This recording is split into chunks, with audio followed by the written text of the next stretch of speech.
There is a dangerous myth that has been circulating for decades.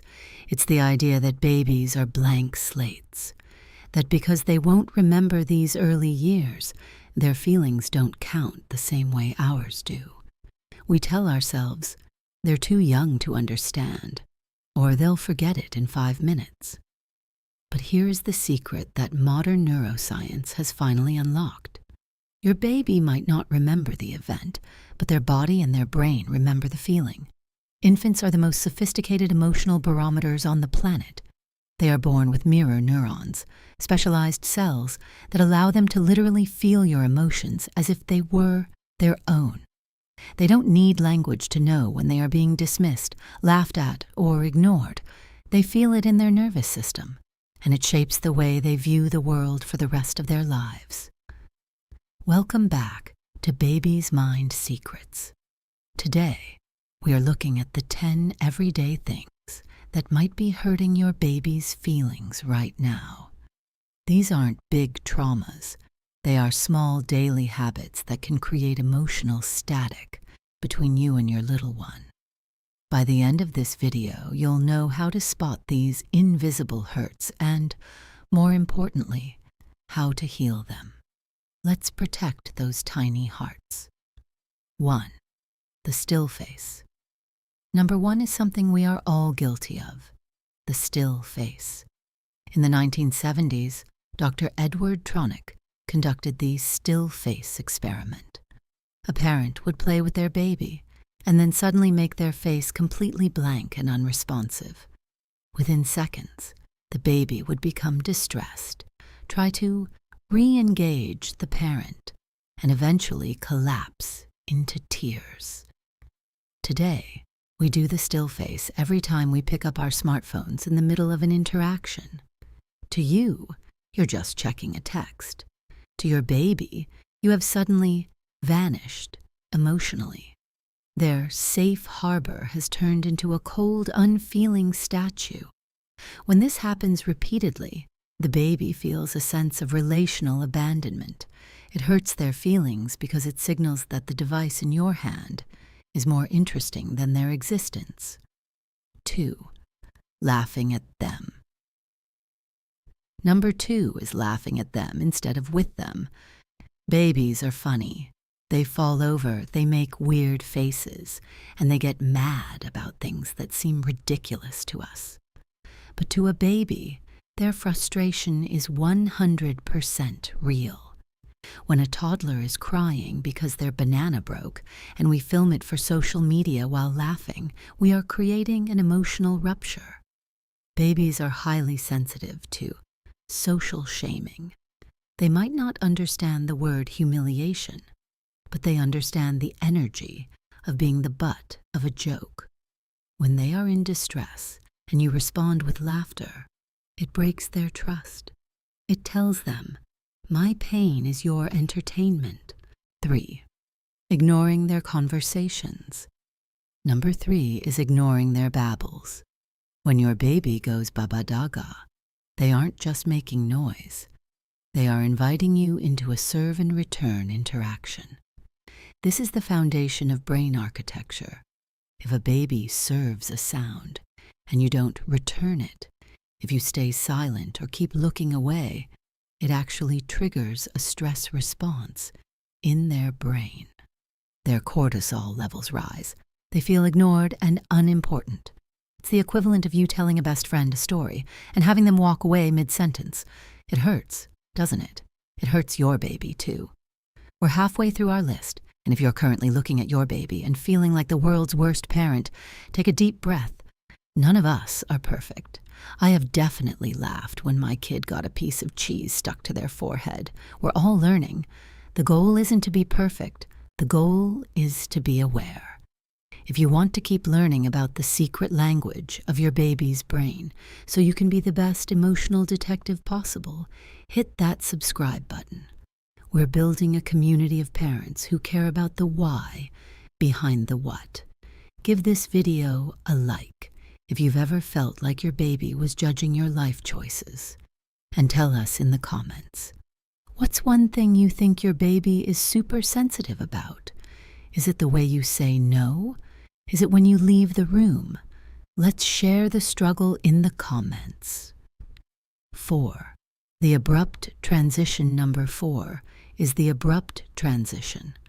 Imagine you are deep in a flow state, working on something you love, and a giant suddenly picks you up and moves you to a different room without saying a word. You'd be startled and probably pretty annoyed. This happens to babies all day. We pick them up from their play, we strap them into car seats, or we take them away from a toy without any warning. This hurts their sense of autonomy. It makes them feel like an object being moved rather than a person being respected. 5. Dismissing small fears. Number 5. Dismissing their small fears. To us, the vacuum cleaner is a tool. To a baby, it is a roaring, soul-eating monster.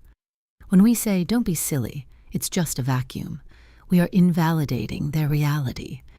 This hurts their feelings because it makes them feel alone in their fear. If the person they trust most tells them their fear is wrong, they stop trusting their own instincts. 6. The shame game. Number 6 is using a shaming tone. Even if a baby doesn't understand the word bad, they are experts at interpreting prosody, the rhythm and tone of your voice. A harsh, sharp scold for an accidental spill triggers the amygdala, the brain's fear center. It makes the baby feel not good enough. It's the tone that hurts, not the correction. 7. Forced affection.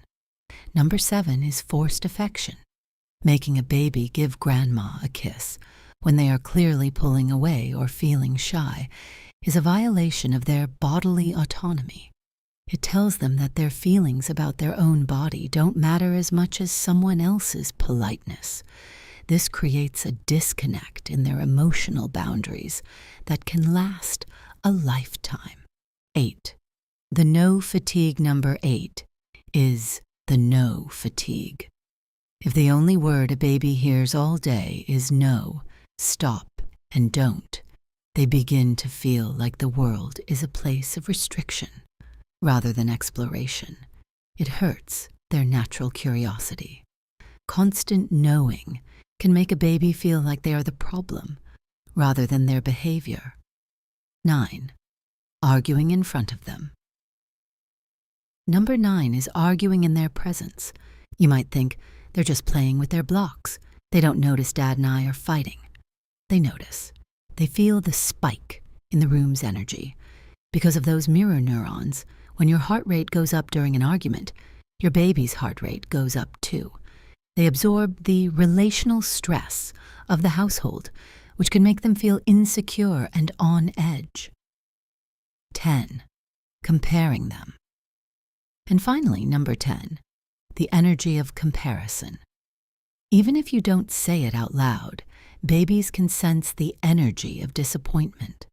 If you are constantly looking at another baby who is walking earlier or sleeping better, your baby picks up on that subtle shift in your internal state.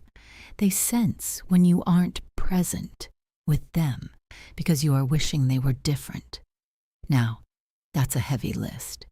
But here's the beautiful thing about baby psychology. It's all about the repair.